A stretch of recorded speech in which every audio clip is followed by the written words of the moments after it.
Hello and welcome to Time with Pastor Otabil, our interactive discussion program that throws the light of Scripture on the salient issues of life. My name is Albert Okran, welcoming you on behalf of Dr.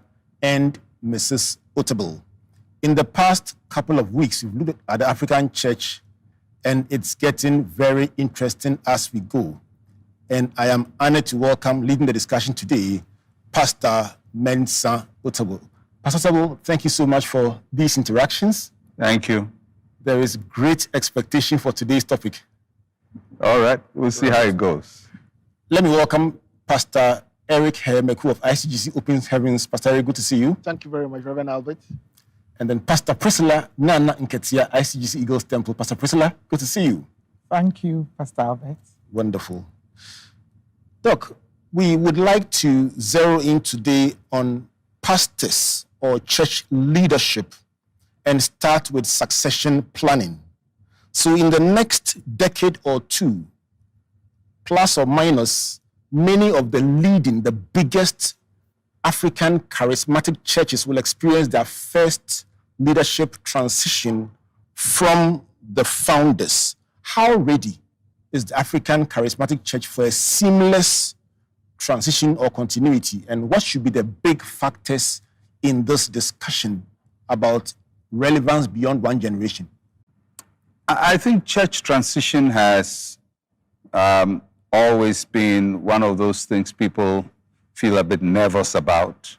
And it didn't start from today. I mean, from the early church, from the transition from the original apostles of Christ to the disciples of the apostles, people were not sure how Christianity would fare. If you even look at the leadership of Israel, from the generation that had been in the wilderness for 40 years with Moses and Joshua, who transitioned into the promised land. After that generation passes, people are nervous as to how transition and succession would be. And so I can imagine that people would be concerned about how churches would transition. This is the first time for most people to, in their lifetime, see a formation of a church. Most times, churches will be in existence before you are born. And so we didn't see the days of Wesley, of Luther, of Calvin, of course, not of some of the earlier church leaders. So we just can't figure out how these very prominent characters would transition their churches. I think they will do well. I think that, as has been with the nature of the church, it will go through and it will come out well. You think we are ready? Well, we're ready or not, it will happen and it will work out.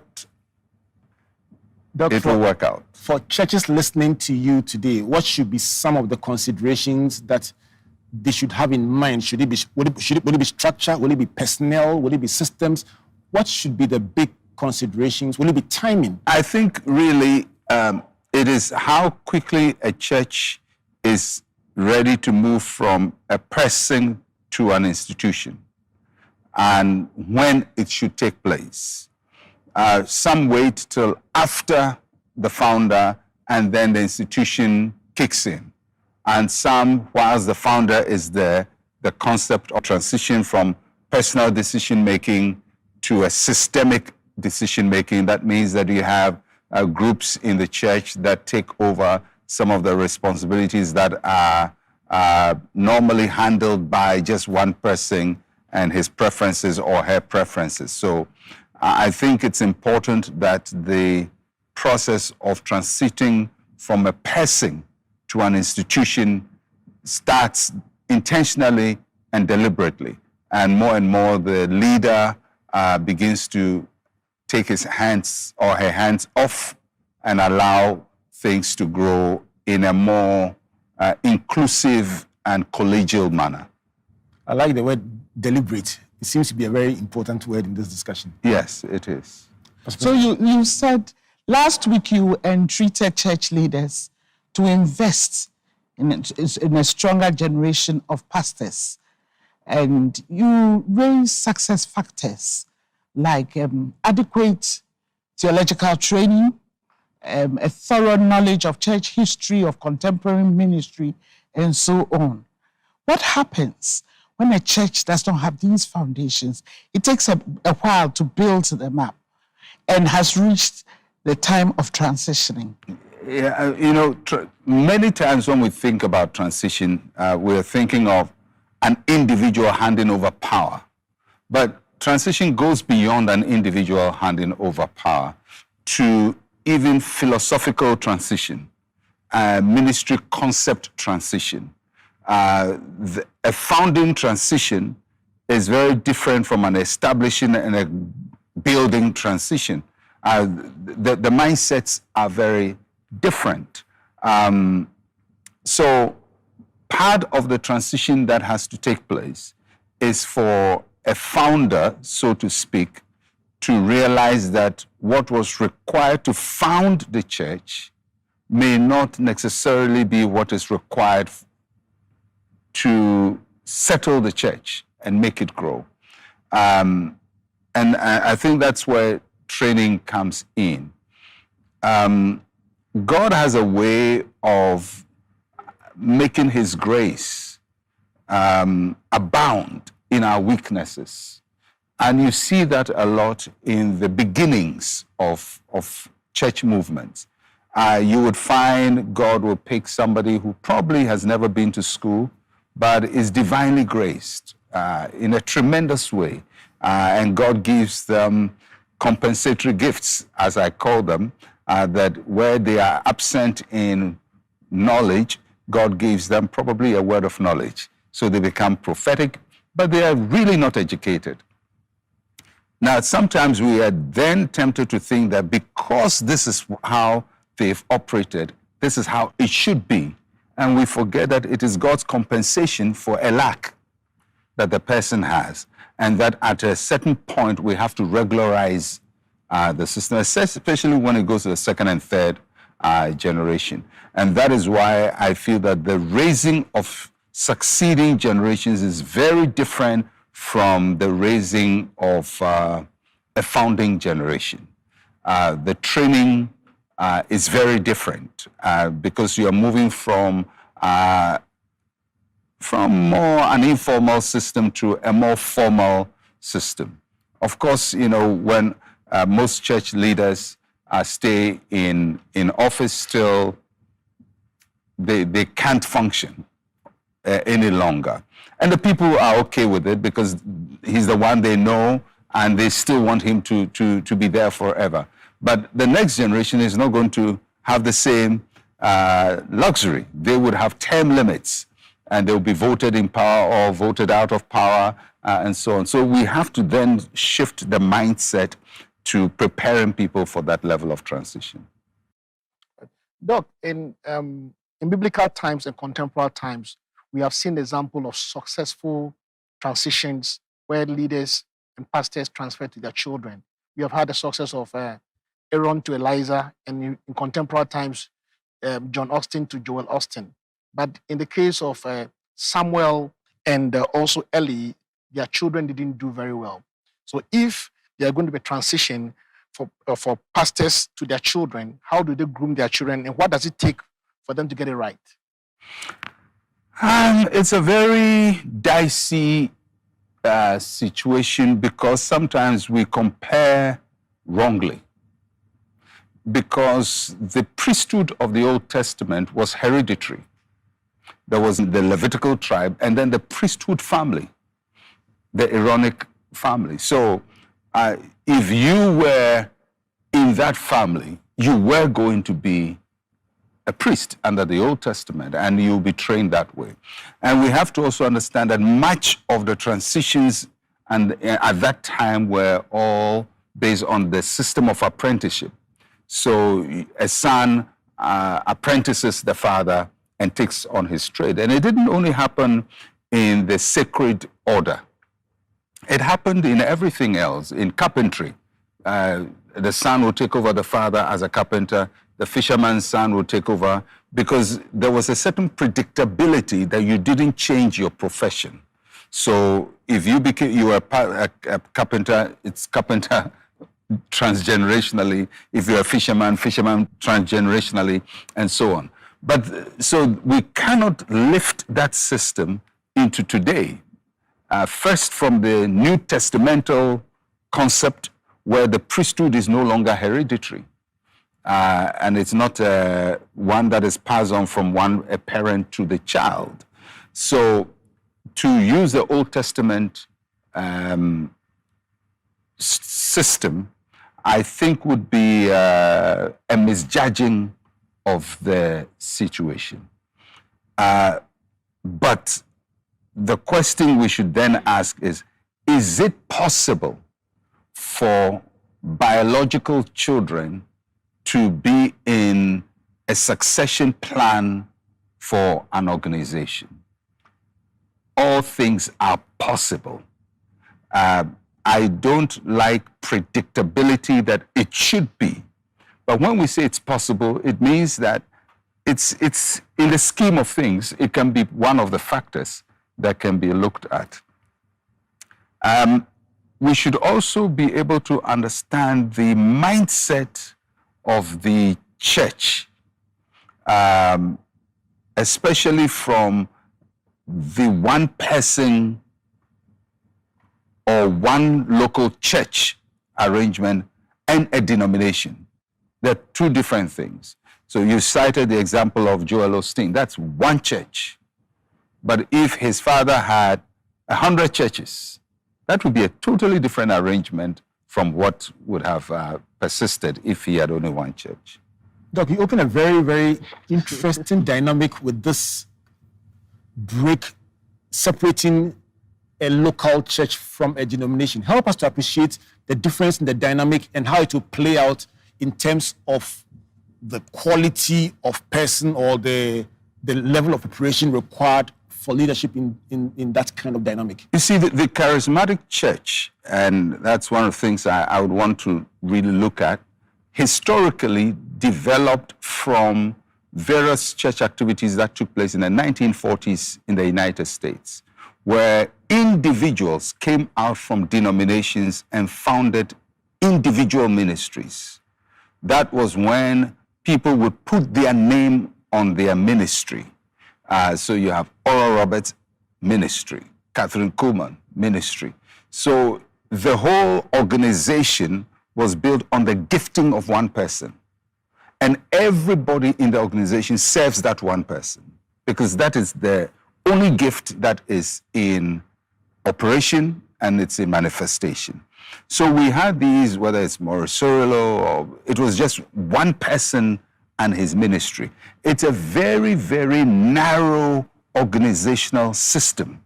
It doesn't have the capacity to bring in others, because if you had one person who is an evangelist and you have 10 now, so whose ministry is it going to be? So it is a system that is very linear and only works in a very narrow, constrained system. Unfortunately, that system that regulated ministries, whether it's an evangelistic ministry or a healing ministry, now transitioned into a church. And one of the things about a church, even a local church, it's a bigger organization than a one ministry. Then in a church, you have multiple pastors. At that point, the system that regulates a ministry doesn't work in the church because different stakeholders have come in. All right. But it's still an easier thing because it's one church. So you may have one senior pastor, 3, 4 associate pastors, and its transition is very, very different. But when it transitions into a denomination where you have then about 100, 200, 300 pastors, and to think that only one person's ministry is important, you are actually working philosophically with a ministry system that has been conditioned for only a ministry, but not for a church. And what I see is a lot of churches are still running the system. I call it a juvenile system. It's It's a childhood system of organization of spiritual ministries. It happened years ago for people to just run one ministry. It is not suited for a denomination, and neither is it suited even for a local church. Once you make it work that way, you're going to have friction, and that's why the charismatics unfortunately have so much breakaways, because the system they are operating philosophically only accommodates one person.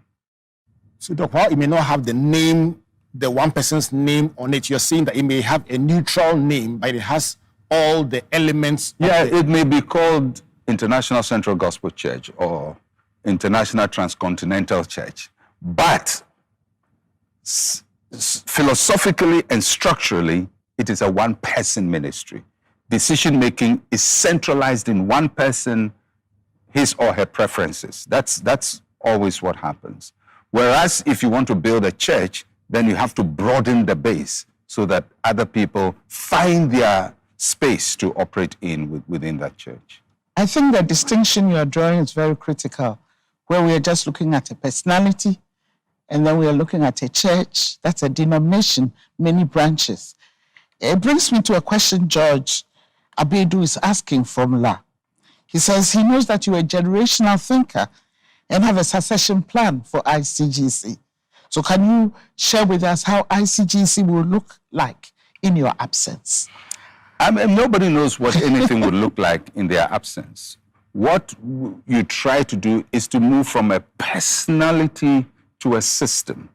So anybody who is in the ICGC system, especially the pastors, know that it is generally a committee-run organization. So we have various committees for almost everything that happens, and the committees meet and they deliberate and they come up with policies and so on. And everything goes through a system instead of a person dictating what needs to be done. So that is transition. So it is devolution of decision making from one person to probably 400 people who are in various groups and committees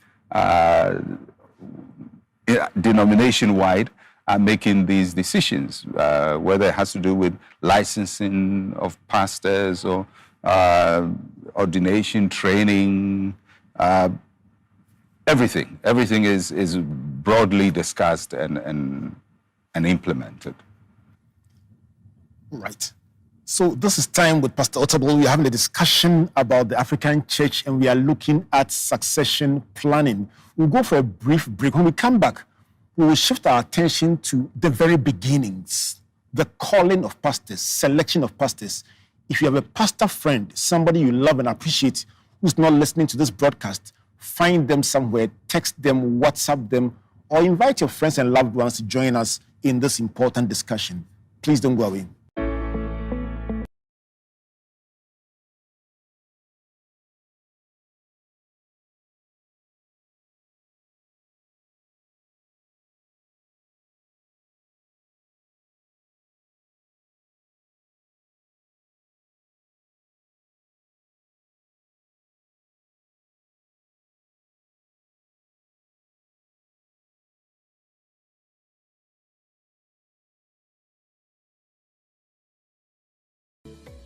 Welcome back to Time with Pastor Otabil, an exciting discussion about the African church. And today we are looking at leadership, at pastors. Doc, many pastors and founders in your generation started ministry at a very, very young age. And it's very heartwarming to look around at the number of general overseers in their mid or early 60s, suggesting that they all started at a particular time. How do we replicate that level of success at a time when it would seem that a pastor who is in his mid-20s is considered too young to think big or dream big? I don't know who considers a pastor in their 20s too young to dream big and think big. Generational works are very, very unique. For example, if you look at the independence struggle for Ghana, and as I said, I'd always try to look at the bigger picture. and for Africa. If you look at the ages of the people who were in the struggle, some of the leaders were in their 30s, fighting for their nations to be free. If you look at the civil rights movement, for example, Martin Luther King started at 26 years. And currently, a 26-year African-American would struggle to become such a major national leader. But in a space of emptiness where there is nothing, and nothing has occurred, a young person, even 23, 21, can become a major world leader or major thought leader, major influencer. But after systems have been built, then the process of climbing to the top becomes a bit longer. And that is what it is. When there were no churches like ours, a 23-year-old, 22-year-old could start. But after those have come, if you're 23 years old, your process to the top now is longer, and you have to climb longer to get to the top. And so although potentially you could do what was done maybe 40 years ago by people your age, but because of the structure and the system they have created, getting to the top becomes a bit tougher, you know. So that's how it works out. It would seem that in the legal fraternity, for instance, before you become a Supreme Court judge, you will probably be close to your retirement. From what you just described, isn't the church running the likelihood that, I wouldn't say the risk, the likelihood that for people to get to the place that we are describing, the decision-making level, at the very highest level, they probably will be ending up around the time when they are at the twilight of their careers? Yeah, well, maybe. But you see, when we started, we didn't start by overseeing 1,000 churches. We started in a classroom. So commensurate with our age and experience, we were able to handle that. The people who are taking over from us are not going to pastor 20 people in a classroom. They're going to pastor a very complex organization. And so they require far more experience than I was required to start, because I started very small. Those who are coming in are starting very big. It's like when you get transferred to go and pastor a church. Somebody has been there, maybe the church was in a classroom, they've now built, they have maybe a 500-seat auditorium, and they have so much. And you are a young pastor, 26, you've just been posted to take over. Yes, your age qualifies you to be a pastor, but you also realize that experientially, you lag behind, because you go and meet people who are older than you, more practical sense than you, they've been married longer than you've been alive. Whereas the same 26-year-old, if he went to start a fresh church, he will find his capacity very appropriate for what he's doing.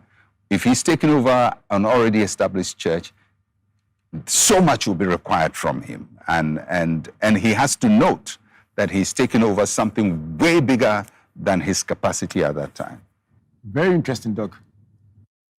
Yeah, it seems as if young people will have to learn a lot also about the sacrifices that leaders ahead of them have made.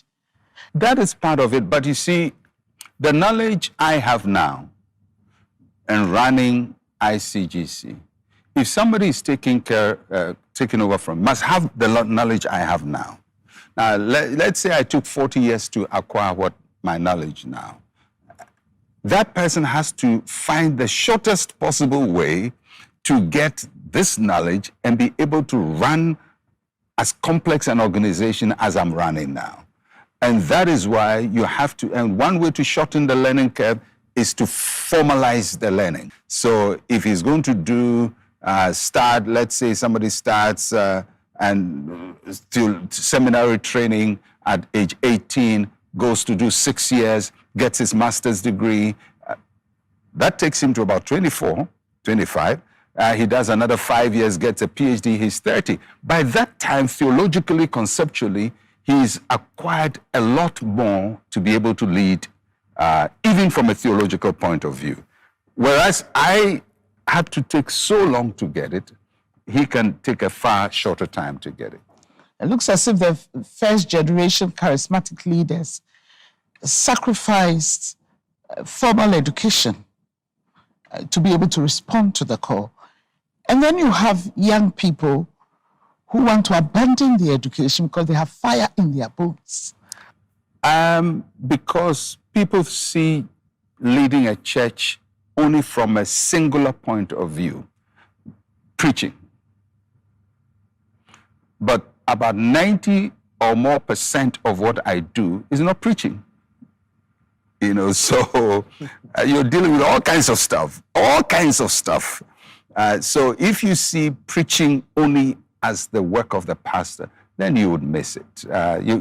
Probably about 5% of his job is preaching, but the rest of it is very, very management, administration, overseeing. I mean, so many activities that require a vast breadth of knowledge.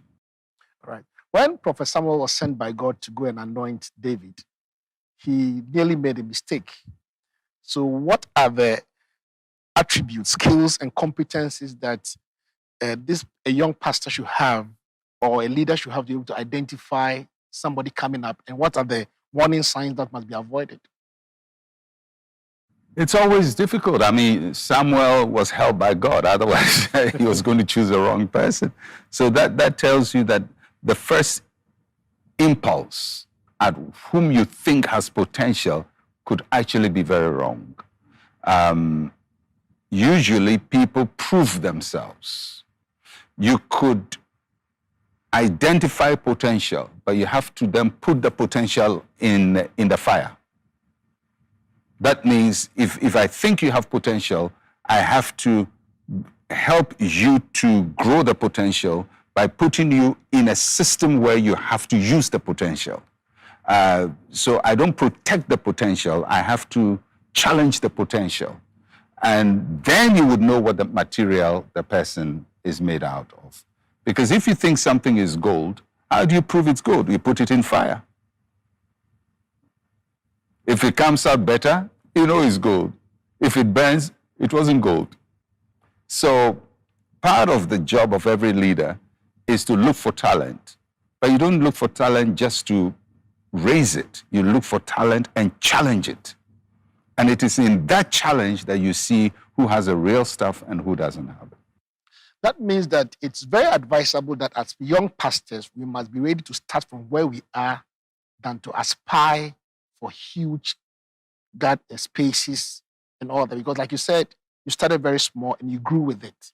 And the tendency now is that people want to start ministry, but they want to have it very big in a short time.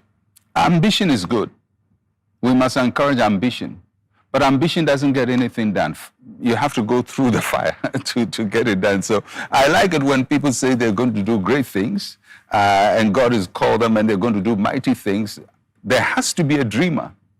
But that by itself is not going to make them do great things. They have to get used to the idea that they'll go through the rough and tumble of life. And sometimes, you know, people think they can do great things, and then you put them in a situation and their mind changes. We see it all the time when people come up from Bible college and they're very fired up. Pastor Priscilla was head of our Bible college for a while, and they're very fired. And you put them into a situation to go and start a church somewhere, and they understand that you know, motivating yourself in a classroom is very different from making sure that the goats and the chickens don't come into your church meeting room whilst you're meeting in that small classroom, and that you stand at the door to welcome everybody, and you go to clean up your place, your church room, and do all this hard work that you probably didn't associate with the work of a pastor. But you find out that when you start, you become the chief laborer in the church. You do everything in order to build the church and make it work.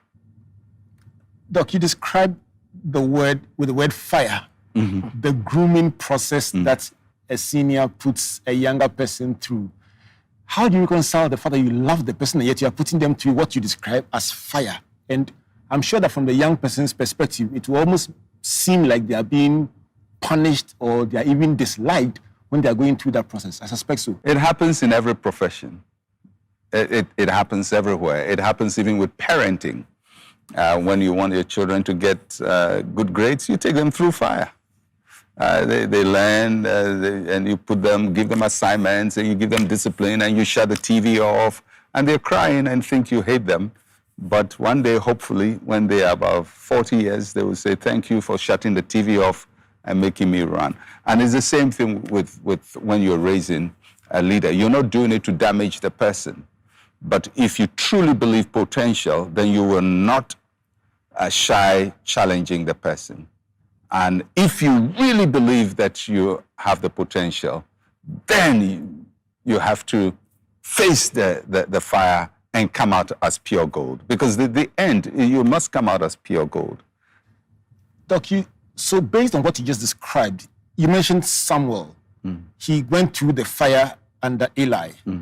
Elisha went through the fire under Elijah. Paul says he was trained by Gamaliel very strictly. How critical is the role of a mentor or a senior overseeing the young person in the developmental process? And then where does that leave the John the Baptist who probably was in the wilderness with no mentor? You know, I'm very flexible with these issues because I recognize sovereignty, God's sovereignty in the affairs of men. People would say that everybody must have a spiritual father. I don't hold that view. That if you don't have a father, then you can't do something. I don't hold that view. I think we limit God to human performance. It's good to have somebody watching over you and mentoring you and correcting you. Sometimes too much of that can also smother you, where you are overprotected from doing daring things. It has its value. In the end, from my point of view, the person determines the outcome of his life. So if I'm a pastor, I determine the kind of pastor I'm going to be, not the person who oversees me. They can guide me, they can instruct me, they can lay a path for me, they can create opportunity for me, they can open doors for me. But in the end, I make all the big decisions about my life. So mentoring is good, whether formal or informal. But what if nobody mentors you? What are you going to do? I mean, nobody fathers you. You know, when I was growing up as a Christian, I never had a spiritual father. People ask me, who's your spiritual father? None. I never had anybody who believed in me. I never had anybody who encouraged me. I cannot pick one person from my ministry formation who I'd say believed in me and thought I would become something useful. I can't pick one person. Did it stop me? No.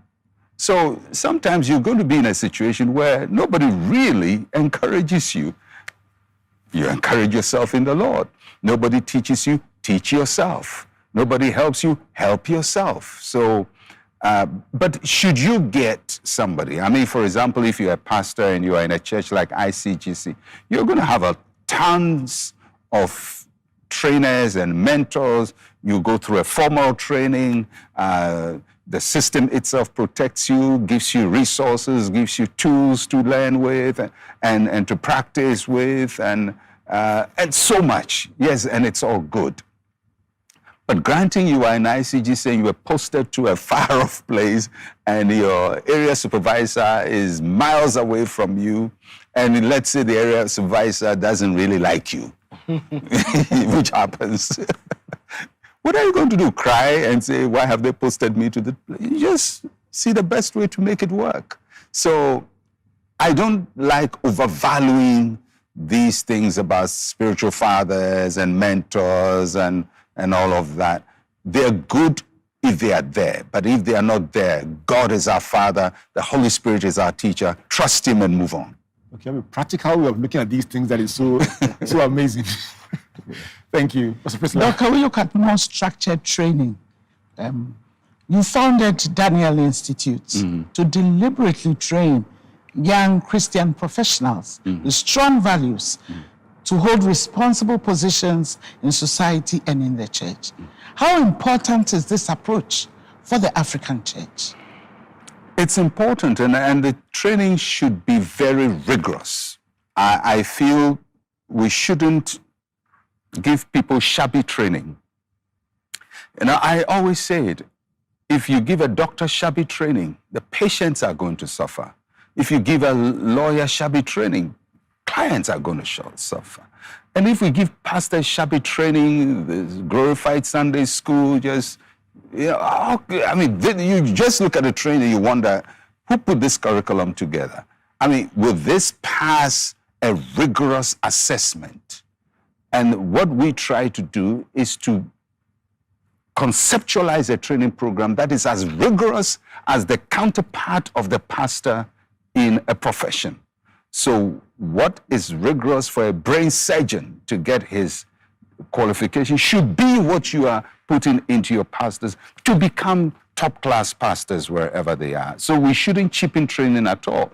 It's going to be hard, it's going to be rigorous, it's going to be mentally challenging, spiritually challenging, but in the end, it equips the pastor to be excellent and to be effective, because we handle human lives and we have to be adept at doing that. Right. Paul writing to Timothy in 2 Timothy chapter 3, verse 1 to 2 to 12, he listed a couple of things. A bishop should be blameless, husband of one wife, or and all those things. Are these things provided for the people to be self-regulatory, or it is a marking scheme for pastors? I think it's both. I think it's a way by which we can assess ourselves. But also, if you belong to a church denomination, then it becomes basis for assessment. So yes, it works that way. I believe they are very important indicators of the kind of values we should hold as pastors, from our homes to the pulpit, to handling older people, to handling younger people. Paul enumerates all of that, and it just gives you the impression that the publics of the pastor is very wide, and this is just within the church. And then the church is within the community and has to relate to the community. So the pastor must then be equipped to do all of that. So yes, it's maybe it should be a personal regulatory system. But if you belong to a church organization, then they will use it as a marking scheme to mark you, yes. This is Time with Pastor Otabil. Very interesting discussion about the African church. And today we are looking at pastors. We are looking at the calling, the preparation, the requirements. And we just talked about regulation. When we come back, we'll talk a bit more about regulation and then also bring on board your questions about the African church. Please don't go away.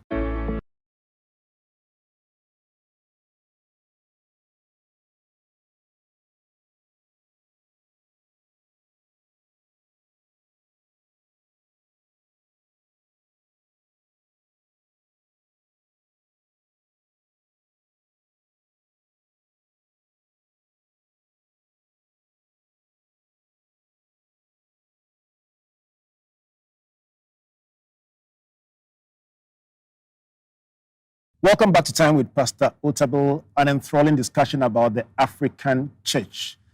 Pastor Otabil, before we went for the break, at a point you made a very interesting illustration that the requirements for the pastor's contemporary in, let's say, brain surgery must be superimposed on the curriculum of the pastor. Many of these professions have regulatory bodies that govern their actions and sanction errant members. Would you subscribe to the idea of some kind of regulation for pastoral behavior? Most of these organizations or professions will have internal self-regulatory programs, whether it's architects or journalists or some other profession. And I think pastors need that. And they do have that for those who are in larger organizations. So if somebody is a pastor in ICGC, for example, or Assemblies of God or Church of Pentecost, they will be regulated. And there are rules that they abide by. And most churches do pastoral assessment of their pastors every year. And they talk through all the problems and observations and areas of improvement. And of course, if something is done that is ethically wrong within the fraternity, it will be brought to the attention of the person. So in individual denominations, I'm sure if in the Methodist Church, Presbyterian Church, these things will go on.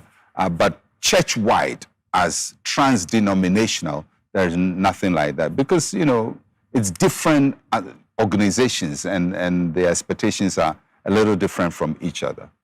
I think that the challenge sometimes happens when, especially in a media-driven ministry environment, you watch a pastor who may not be necessarily under any denominational authority do things that you will say cross the line or cross the boundary, and people ask who's checking, who's holding them accountable, and that seems to be the challenge with you. Yeah, I mean, yes, I'm sure if there's a freelance journalist, nobody will regulate him if he doesn't belong to an association. I mean, some professions require regulated by law. I don't think that the work of the clergy should be regulated by law, but they should be regulated internally by their denominations. I think that we probably also have to look at selection of leaders. When we look in the scripture, the methods vary. What is the New Testament position on leadership selection? Is it by voting? Is it by lots? Is it by consensus? Is it by dropping a mantle? Or is it by inheritance? I think every organization has to determine its processes. In ICGC, we have a constitution, and the process is clearly laid out in the constitution as to how leadership will be selected. That may not be how another church will select leaders. So it has to be clarified. I mean, I think it's important as an organization grows that we don't leave shady areas. You know, there should be clarity. If somebody is a young pastor, he should know this is the pathway. This is the pipeline. If I follow this path, I will get there. You know, there should be predictability. It shouldn't be the favor of a person to make you or unmake you. It should be the merit you show in your work that gets you there. So I'm not going to fuss over whether it's election or lot or putting a mantle. If people think that they would throw mantles on people to determine leadership, then who knows, maybe it works for them. It wouldn't work for me. I think that it has to be merit. Many admire your partnership with Lady Joy. You've always said that she's a pillar in your ministry.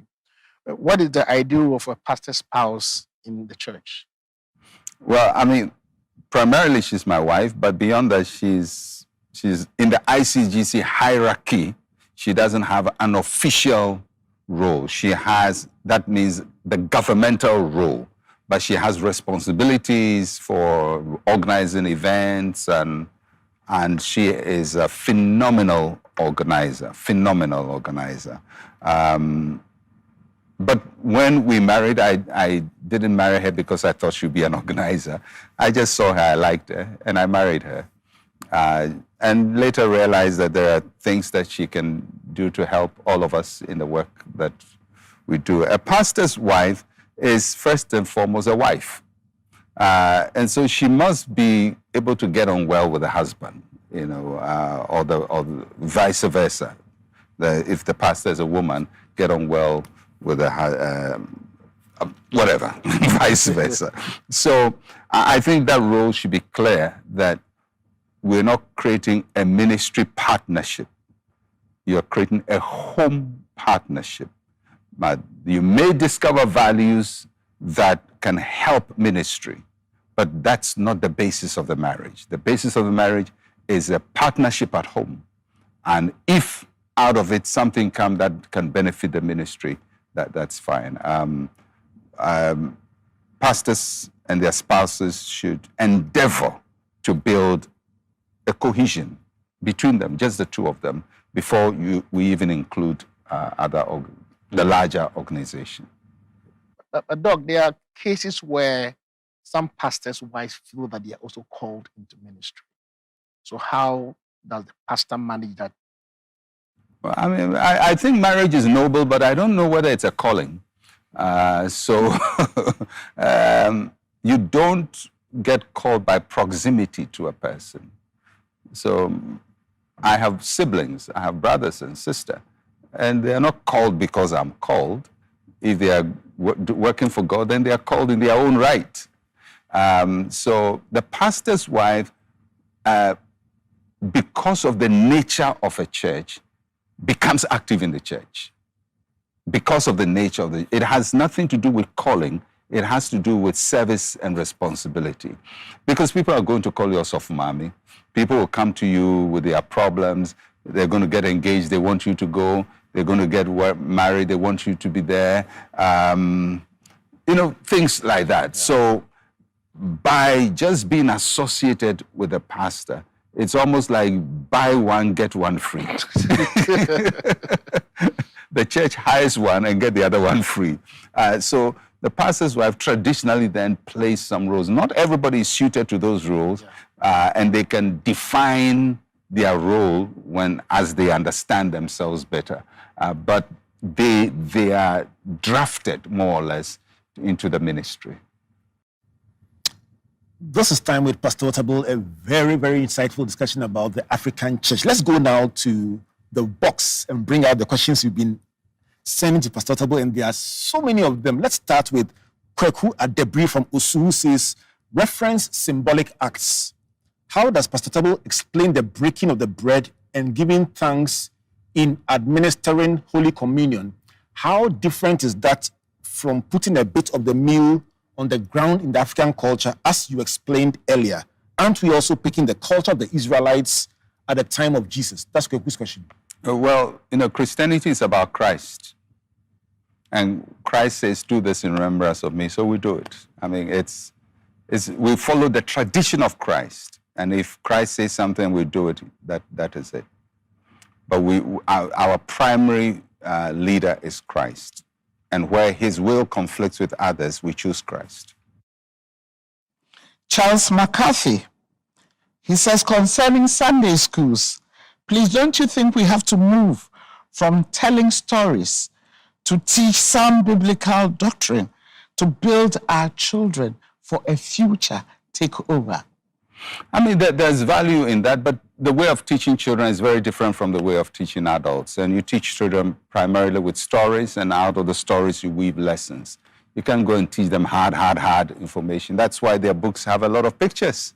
And that's why they watch a lot of cartoon, because you break down their lessons in an age-appropriate way for them to learn. So it depends on the age that the person is talking about. But I think telling children stories and getting them to understand the lessons in the story is age-appropriate for them.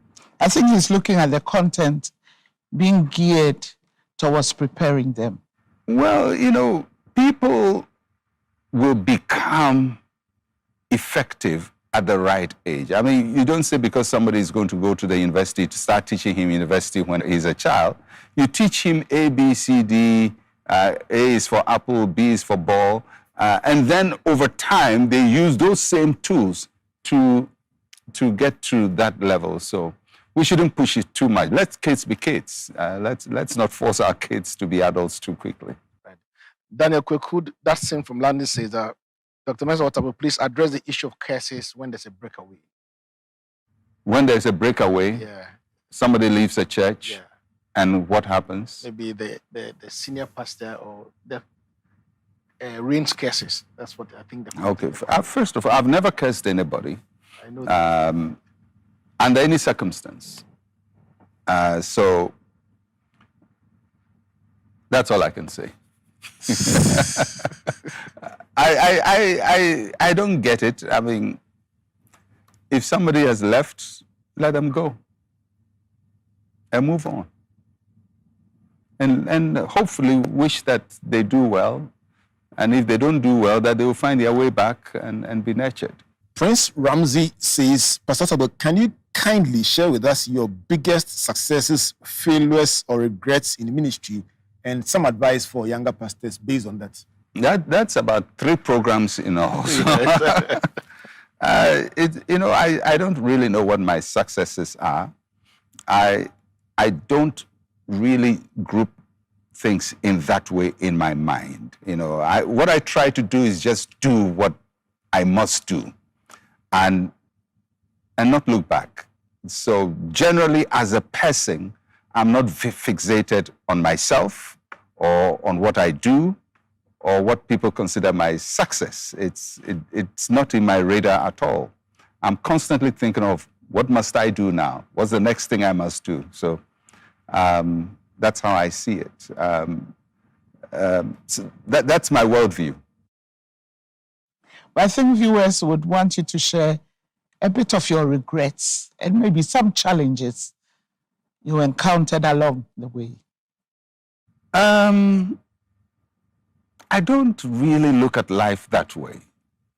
I don't look at life in challenges. I just face whatever comes my way and move on. So I don't have these melodramatic, this is a hard thing and it came and I almost died. Nothing gets me to that point. I just move on. But that's something to learn from. Okay. All right. So that maybe we can have a program to look at that. But I think you need strong mental focus in life and stop being easily ruffled by what happens around you. Because life will give you ruffles. That's what the planet is for. It's to give you tough times, but you have to overcome them. All right, Kofi Asare from Dasma said that, which is your preferred theology, a Calvinist or an Arminian? Jesus Christ. I like that. Jesus Christ. I think we could discuss those finer points another time, but I appreciate Calvinist positions in a lot of ways. All right. Pastor President, let me give you the last question for today. Okay. So Edmond Agbesi from Sugarcopy says, Dr. Otabil, how can the African churches be cleansed from these idol-associated acts? I want to read it so I don't miss one. Okay. Very interesting. Like consultation fees, using of tokens like handkerchiefs, anointing oil, holy water, and praying at a particular altar by invocation, etc. We must go back to Jesus. Trust in his name. Follow him. Follow his teachings. And do the best to make Christ manifest in our lives. I appreciate why people do that. I understand, because they're trying to connect people to what they are familiar with. And they know that if you give the African nothing, then they can't exercise faith. So you have to give them something, a token to believe in. But that also keeps them at a very rudimentary level of their spirituality, and they never grow. So we have to wean people off these placeholders and begin to exercise our faith in Christ more robustly. Taking us to a higher level of our thinking in terms of these issues that we have discussed. So permit me to give you a bonus question from South Africa. Yes. From Motheo, who says, why are African pastors so obsessed with power and honor? I've witnessed it time and time again where there's a blurred line between idolatry and honor between pastors and their congregations. Dr. Pt.3, please. I don't know whether it's African pastors. I think human beings generally are like that. And I also think there are African pastors who are not like that. So there's a certain overgeneralization of what we see as the same everywhere. Leaders want honor. And it's across board in every culture. If you go to Japan, there's a lot of honor for leadership. Go to China, Asian countries, go to Middle Eastern countries, there's a lot of honor for leadership. You go to South America, the only place where you see this honor being diminished is current Europe. And I say current Europe because that's not how Europe has always been. So it's a certain human response to people that we see are in positions of power or leadership. I think we can also become obsessed with it, where its trappings become the most visible marks of our leadership. And I think if that your leadership is just marked by that, then we need to revise our approach to leadership. Yes, I think so. I think so. I mean, you see, there is a balance, and sometimes my observation is we tilt from one end to the other, and we never see the balance in how to weight all of these things well. So people say, well, don't honor anybody, we're all the same. It's not true. And then somebody says, I'm the man of God and I'm the only one you honor, you know. And so you find two extremes, and it looks like human beings like polemics. We always like to be in two extremes and hit the extremes at each other. And we don't know how to marry the different poles and get a more concise, more rounded, a more developed approach to what we are doing. So my hope in what I'm doing is try to get people to move from the polemics to start thinking that it's not always about the extremes, that there is a way in which we can navigate our path sensibly on all levels, as pastors and as individuals. Concise, rounded, and developed. That's how next week's edition of Time with Pastor Otabil is going to be. Invite somebody, invite a friend, invite a loved one to join us next week for another huge conversation as we continue to explore the African church. A big thank you to you, Pastor Otabil, for the insights you've shared. Thank you so much, sir. Thank you. Thank you, Pastor Eric. It's been awesome. Very, very insightful. Absolutely amazing. Very insightful. Pastor Priscilla, Thank you so much. we've enjoyed ourselves, haven't we? Yes, it's always a learning experience for me. Doc, take us home with your closing thoughts. Well, you know, we've said so much. I'm a pastor myself. I've been for quite a while. And I understand pastors, especially the emerging pastors from Africa, those who have emerged in the last 40 years. I understand the world that has produced us.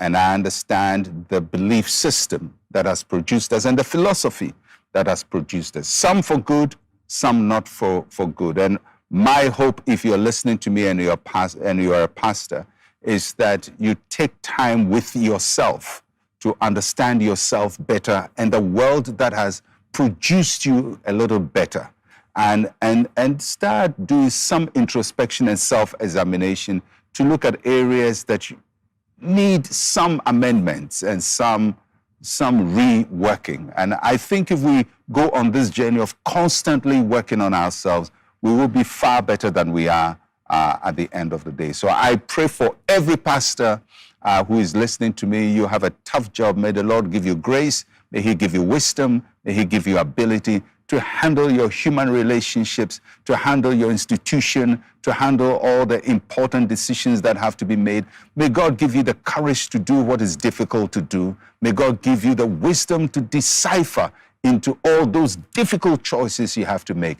And in the end, may Christ be glorified in your life and in your ministry. In Jesus' name, amen.